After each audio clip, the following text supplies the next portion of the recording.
ప్రస్తుతం మనం జూబ్లీహిల్స్ నియోజకవర్గంలో ఉన్నాం. ఇక్కడ డోర్ టు డోర్ క్యాంపెయినింగ్ లో సబితా ఇంద్రారెడ్డి గారితో పాటు రజితారెడ్డి కూడా పాల్గొన్నారు. రజితారెడ్డి గారు ఏ విధంగా అనిపిస్తుంది డోర్ టు డోర్ క్యాంపెయినింగ్? ప్రజలు ఏ విధంగా రిసీవ్ చేసుకుంటున్నారు? చాలా అద్భుతమైన రెస్పాన్స్ ఉందండి. ఈ రోజు సబితా ఇంద్రారెడ్డి గారి ఆధ్వర్యంలో ఇక్కడ జూబ్లీహిల్స్ వడ్డెర బస్తీలో చేస్తున్న ప్రచారం చాలా విజయవంతంగా కొనసాగుతుంది. ప్రజలంతా కూడా ఏకదం బీఆర్ఎస్ పార్టీ కావాలి, అవుట్ రైట్ కేసీఆర్ గారే కావాలని చెప్పేసి చెప్పడం జరుగుతుంది. ఈ రోజు వడ్డెర బస్తీలో ఒక పెళ్లి జరుగుతుంది. ఆ పెళ్లింటికి పోతే మాకు తులం బంగారం రాలేదు, కళ్యాణ లక్ష్మి రాలేదు, మా బిడ్డ మొన్ననే డెలివరీ అయింది, ఆమెకు కనీసం కేసీఆర్ గారి కిట్ రాలేదు, మాకు ఎటువంటి పథకాలు మాకు కాంగ్రెస్ ప్రభుత్వంలో అందడం లేదు. కేసీఆర్ గారు ఉన్నప్పుడు అద్భుతంగా అన్ని పథకాలు డోర్ టు డోర్ మాకు వచ్చినాయి. ప్రతి గడపకు కేసీఆర్ గారి పథకాలు అందినాయి. ఇప్పుడు ఏమీ కూడా మొత్తం స్తంభించిపోయింది పాలన.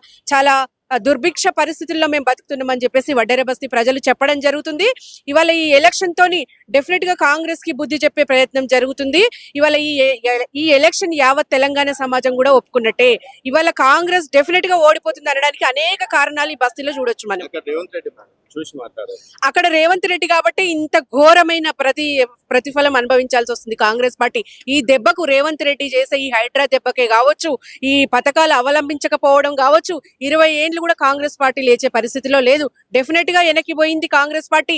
నిజంగా ఈ రోజు ప్రజలు మళ్ళీ కూడా టీఆర్ఎస్ కావాలనుకుంటున్నారు, కేసీఆర్ కావాలనుకుంటున్నారు. డెఫినెట్ గా మాగంటి సునీతమ్మ గెలుపు ఖాయమైపోయింది ఆల్రెడీ. అంటే సునీతమ్మ గారి మీద అంటే మొన్న చూసుకున్నట్టయితే అంటే తను సెంటిమెంటల్ గా కన్నీళ్లు రావడం పైన కావచ్చు, తర్వాత నిన్న ఇద్దరు పిల్లలు అది రకరకాలుగా ఇట్లాంటి కామెంట్స్ చేస్తారు కదా. ఒక భర్త చనిపోయిన మహిళ అనుకోని పరిస్థితుల్లో బయటకు రావడం జరిగింది. దాని మీద కూడా వీళ్ళు నీచ రాజకీయాలు చేస్తున్నారు కాంగ్రెస్ పార్టీ నాయకులు. అంటే ఇంతకంటే ఘోరమైన పరిస్థితి లేదండి. తను ఎలాంటి పరిస్థితుల్లో బయటకు రావాల్సి వచ్చిందో జనాలకు తెలుసు. ఇవాళ వాళ్ళ పర్సనల్ మ్యాటర్లు ఎందుకండి?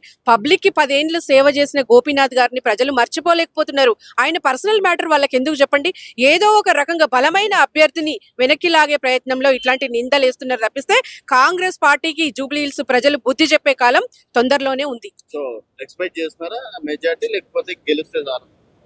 డెఫినెట్ గా ఆమె గెలుపు ఆల్రెడీ ఖాయమైపోయింది. ఇక మేము చూసేది మెజారిటీ కోసమే. డెఫినెట్ గా కాన్ఫిడెన్స్ కాదు, 100% 100% సునీతమ్మ గెలుపు ఖాయమైంది. ఇలా ఈ బస్తీ ప్రజల మాటలు వింటుంటే మీడియా మిత్రులు మీరు అందరు విన్నారు, ఎంత బూతు భాషలో తిడుతున్నారు ముఖ్యమంత్రిని. అతి తక్కువ కాలంలో చీదరించుకున్న ముఖ్యమంత్రి ఎవరైనా ఉన్నారండి? తక్కువ కాలంలో కాంగ్రెస్ పార్టీ ఇంత అవమానాల పాలైందంటే అది రేవంత్ రెడ్డి కారణము.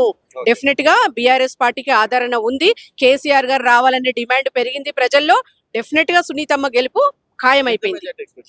డెఫినెట్ గా మెజారిటీ చాలా ఎక్కువ మొత్తంలోనే మేము ఎక్స్పెక్ట్ చేస్తున్నాము. డెఫినెట్ గా సునీతమ్మకి ఒక రకమైన సానుభూతి ఉంది. ఎందుకంటే గోపీనాథ్ గారు చేసిన సేవలు మర్చిపోలేకపోతున్నారు. జూబ్లీహిల్స్ డెవలప్మెంట్ అంతా గోపీనాథ్ గారి హయాంలోనే జరిగిందని చెప్పేసి ప్రతి ఒక్కరు చెప్పడం జరుగుతుంది. మేము డోర్ టు డోర్ క్యాంపెయిన్ చేస్తుంటే ప్రతి ఒక్కరు కూడా సాదరంగా ఆహ్వానించడమే గాని ఇలా 10 ఏళ్ల పాలనలో వాళ్ళు అందుకున్న పథకాలే కావచ్చు, కేసీఆర్ గారు చేసిన డెవలప్మెంటే కావచ్చు గుర్తు చేస్తుంటే నిజంగా చాలా ఆనందంగా ఉంది. సునీతమ్మకు డెఫినెట్ గా భారీ మెజారిటీ రావడం ఖాయం.